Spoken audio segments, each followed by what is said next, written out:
If you're an INFJ, you've likely had moments when you wondered if people even notice you. Not just in a room, but in life.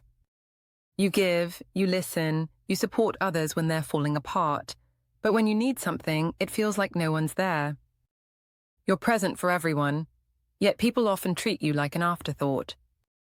It's frustrating. And sometimes it's heartbreaking. The truth is, most INFJs don't ask for much. You're not loud about your needs. You're not trying to make everything about you. In fact, most of the time, you hide what you're going through so others won't feel burdened. But over time, you start to notice a pattern. People come to you when they need something. They pour out their problems. They take your time, your energy, your empathy. But when you're low, they vanish. Or worse, they assume you're fine because you always seem calm.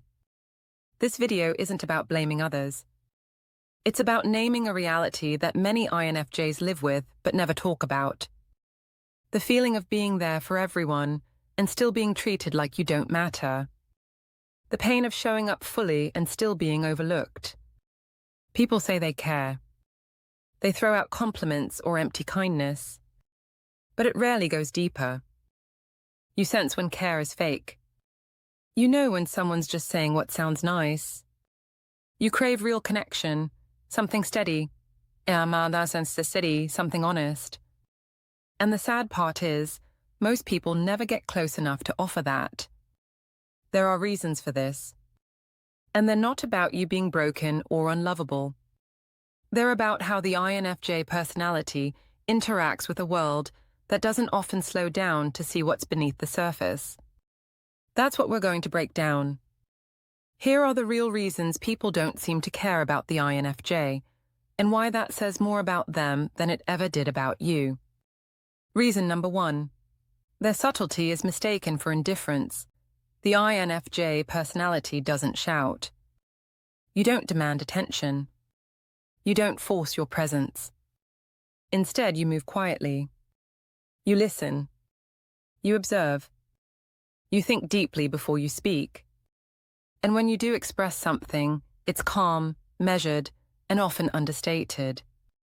But that subtlety, which is actually a strength, is often seen as something else: disinterest.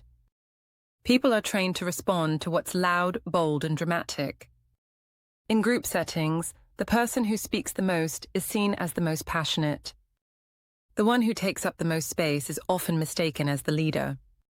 The one who tells the loudest story is assumed to be the most interesting. Meanwhile, you're there too, thinking carefully, feeling deeply, but saying very little. Because of that, people overlook you. They assume you're not engaged and talent. They assume you don't care. They assume you're fine with being in the background. But the truth is, you're not disconnected, you're just not performative. You don't feel the need to put your thoughts on display just to be seen. This leads to a painful disconnect. You might have cared the most in the room.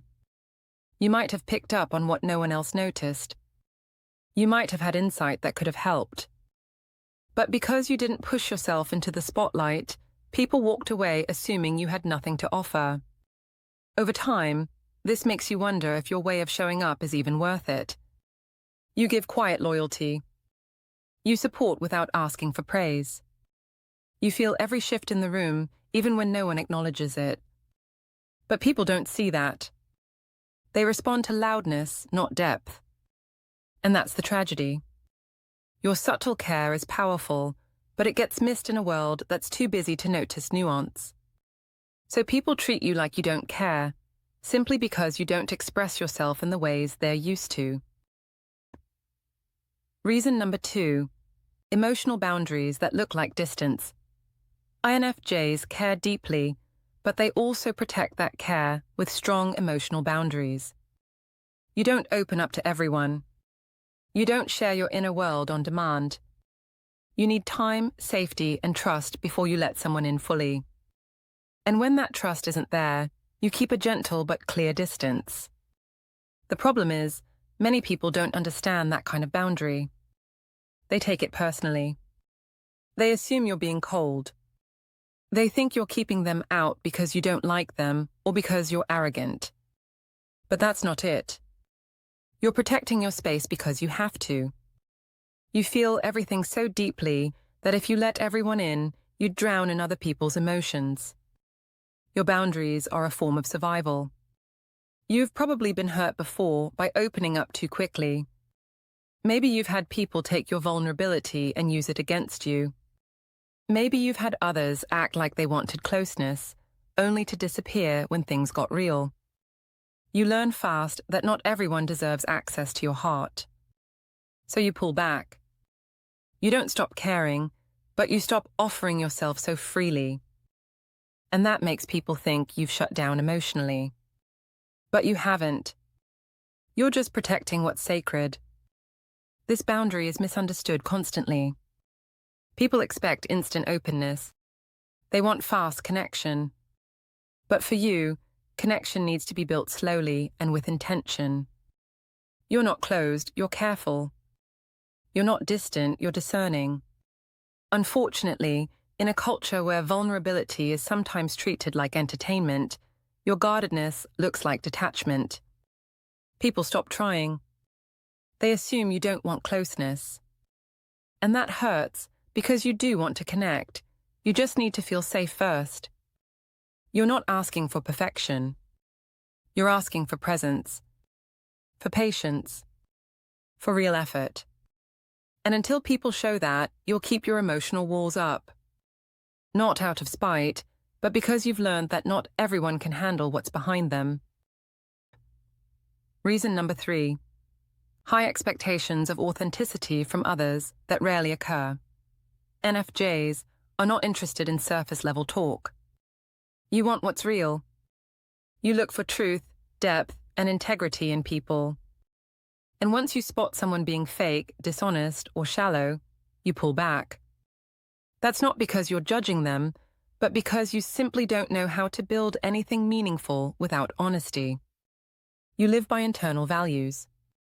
You believe people should mean what they say, that emotions should match actions, that connections should be sincere, not performed. But most people don't live that way. They say what's expected.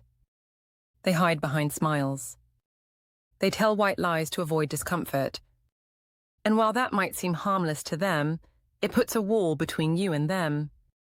You don't expect perfection. You just expect truth. You want to feel like the person in front of you is really there, not wearing a mask. But because so many people are used to being fake, or guarded, or overly social, you often walk away feeling like no one really showed up. This makes others feel like you're hard to please, like you're cold or distant. But really, you're just holding space for something deeper. You're not entertained by games or roles. You want the raw version of someone, not the version they think will impress others. And because you rarely find that, it starts to feel like no one really cares about who you are either. They like your calm, your empathy, your listening. But when it's time to offer their full selves back to you, they freeze. They shift. They hide. And you're left feeling alone in the connection. This is why INFJs often feel invisible even in relationships. You show up fully, but others don't. And the more you value authenticity, the more painful that becomes. Because being cared for means being seen. And most people never look close enough to see who you actually are. Reason number 4. People don't understand the effort INFJs put in behind the scenes. NFJs do a lot of emotional labor that never gets noticed. You prepare yourself for hard conversations. You think carefully before you speak. You try to understand people's pain before they even talk about it. You check in, show up, remember details, and support people quietly in ways they may never see. But because your efforts are quiet, people assume you're not doing much. They don't realize that you've been thinking about them for days, that you sensed their stress before they mentioned it, that you adjusted your own energy just to help them feel more at peace. Most of your care happens before you even open your mouth. It's in your observations. in your restraint, in your ability to feel someone's mood and hold space for it without drawing attention to yourself. And when you do speak, it's often after you've already thought about how it will land, how it might be received, and how you can say it with empathy. But none of that shows. People only see what's visible. And because you're not dramatic or loud about your support, they assume you're not offering any. They don't realize you're the one helping the group dynamic stay calm, or the one who prevented a fight by de-escalating someone quietly, or the one who gave advice so gently that it didn't feel like advice at all. You do all this while carrying your own inner world too. You deal with your own struggles, but you don't make others hold them. You often suffer in silence just to keep the peace around you. And in return, people assume you're just chill or easygoing. They don't realize how much weight you carry for others. They don't thank you for the things they never saw. And that hurts, not because you need praise, but because care without recognition starts to feel one-sided. Over time, this makes you feel invisible. Not because you did nothing, but because everything you did was quiet. Reason number 5, miscommunication and mismatched love languages. ENFJs give love in very specific ways. You show care by listening closely, by remembering small details, by offering space when someone needs it. You express yourself through deep presence, meaningful gestures, and intentional words. But not everyone understands that language. Some people need loud affirmation. Some need physical affection. Some need constant updates or casual chatter to feel close. And when you don't show care in those exact ways, they assume you're distant. Even when you've been showing love the whole time, just in your own quiet way. This is one of the biggest disconnects for INFJs. You think you've been clear. You think your actions speak for themselves. But the person you're trying to love isn't reading it. They're expecting something louder or flashier. And when they don't get it, they tell you they feel neglected. At the same time, you also receive love in specific ways. You don't care much for performance or noise. You want someone who listens, who remembers what you said, who asks thoughtful questions or notices when your energy shifts. But if they only express care through surface compliments or gifts, you feel unseen, even if their intentions were good. This mismatch leads to a painful cycle. You're giving and not being received. They're trying and not connecting. And in the end, both people feel confused, frustrated, or distant. For INFJs, love has to feel real. Not just shown, it has to be felt through action, presence, consistency. And when others miss that, it makes you feel like no one cares, even if they're trying in their own way.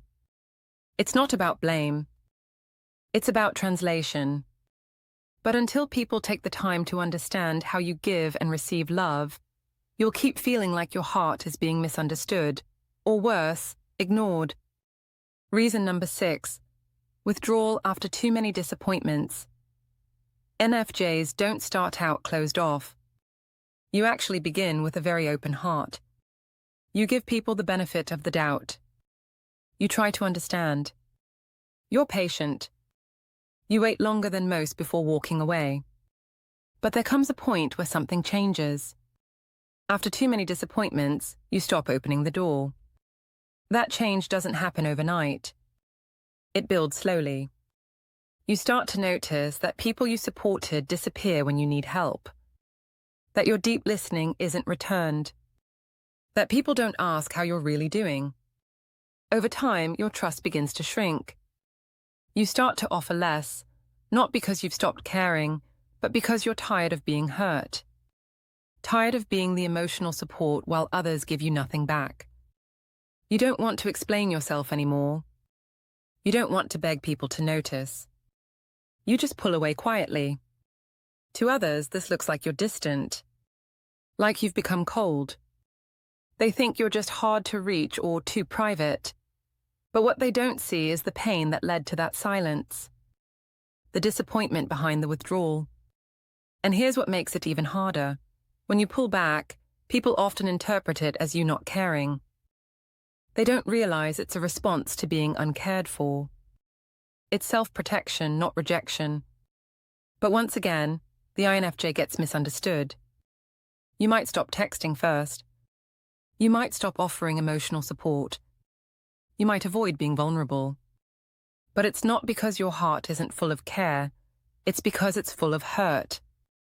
And at some point, you just don't want to keep offering yourself to people who don't value what they're being given. This is why INFJs can appear distant even in close relationships. You're guarding a heart that's already taken too many hits. You're not bitter. You're just tired. And until someone shows you consistent, real care, you'll stay quiet in the background, watching who's truly willing to reach out first. Being an INFJ in a loud world can feel like screaming underwater. You offer real care, real presence, real loyalty, and yet people overlook you. They assume you're fine. They take your depth for granted. They miss what's right in front of them because they're too distracted to notice quiet power. But just because they don't see it doesn't mean it isn't there. You've been giving more than most people will ever realize. Supporting others without being asked.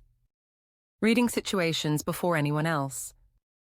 Holding space, even while you carry your own pain. You've been showing up, but the world doesn't always reward people who do it quietly. That doesn't mean you should stop caring. But it does mean you need to start protecting how you care. Not everyone deserves access to your heart. And not everyone has the capacity to meet you at the depth you offer. That's not your failure. That's their limitation. If you've felt unseen, unappreciated, or emotionally isolated, you're not broken. You're just different. And different isn't less, it's more. But it needs to be met with awareness, not drained by people who can't meet you halfway. So start choosing more carefully. Give where there's mutual effort. Open up where you feel safe. And most of all, stop assuming that being invisible means being unworthy. You've been valuable all along, even when they didn't care enough to show it.